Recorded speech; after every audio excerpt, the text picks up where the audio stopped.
batteries.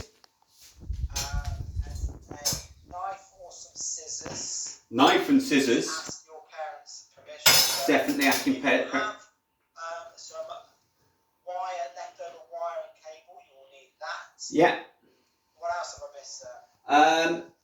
Some paper clips or some staples, something light and that will be attracted to a magnet. Okay. So yes. So today we are making an electromagnet, and one of the most important things you'll need is a little bit of old cable. So what I've got here is a broken computer cable. Inside, if you come a bit closer, inside you can see that there are two wires inside there. They are insulated wires, that means they're wrapped in plastic, and we need to get them out.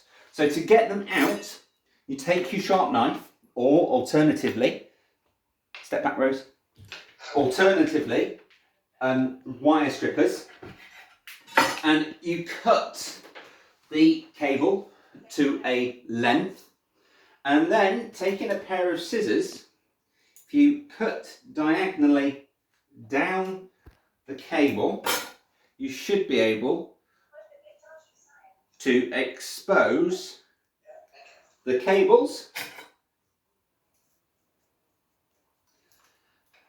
nicely. Oh, they definitely need. Make sure the cable is definitely not going to be used again. If you're anything like me, hello Miss Oddie as well. Miss Oddie's on there as well. Do you want to film Miss Oddie, Rose? Yeah. You need to tip us round. Tip you round? I'm busy. Oh. There we go. And eventually,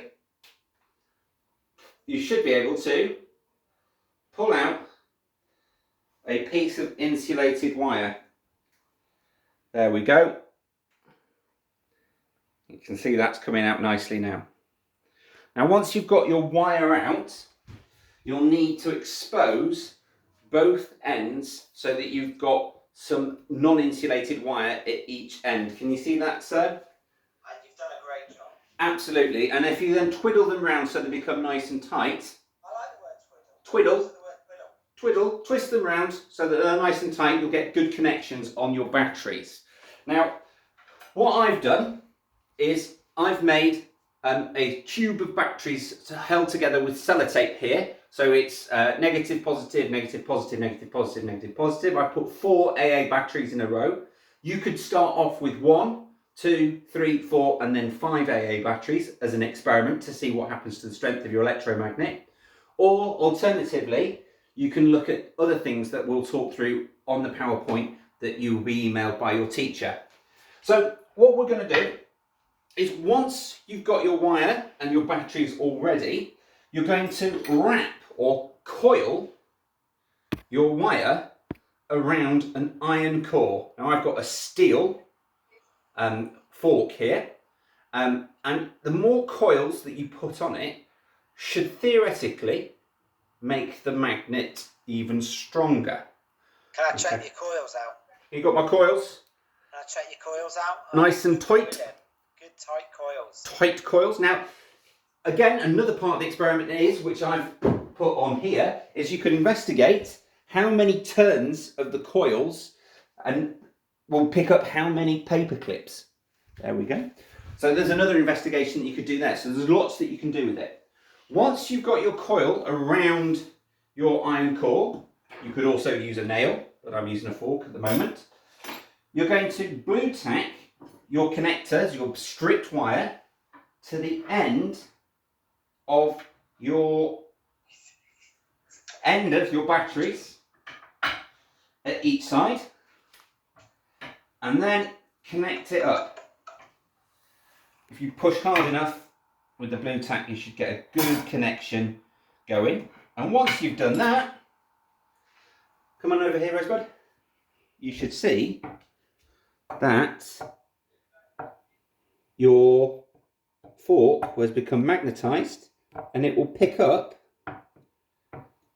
some of the paper clips or staples. It's not quite working just yet, but that just goes to show that it's not magnetic to start with. Looks like I'm just going to have a little fiddle. Let's take the blue tack off. Have you got enough coils? I've got enough coils. I did try this earlier. It worked really well earlier. In fact, it worked so well, my fork was magnetised all through my lunch. Nobody believes you unless they can see it. I know, it's coming, it's coming. Here we go. I think I've done it wrong at this end. This is where I've got it wrong. Okay. There we go, let's go. Come on, Rosebud, over here. There we go. Yeah, it was that end. There we go. And we picked up 3 paper clips. Well, three staples. There we go. Fantastic. There we are. So if you want to investigate, you make your own tube of batteries, or alternatively, you could use one of the 9-volt batteries that we have, that I've got here. That one is very powerful if you use that one. Or even better, if you've got D batteries, which are the slightly fatter ones than the AAA ones that I've got here. Okay, so they will be big fat batteries. They work really, really well as well. Play with the number of batteries, try the different size batteries, try the number of different turns that you can do. Maybe you could even try different types of core. So does a fork work better than a nail?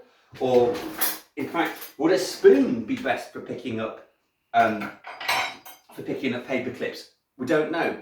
You have a go making your own results. Record all your results in a table like the one that I've drawn on my whiteboard here, and you can just do whatever you're investigating, your independent variable, on the left column, and on the right, the number of paper clips or staples, which would be our dependent variable. Have a go. Bye.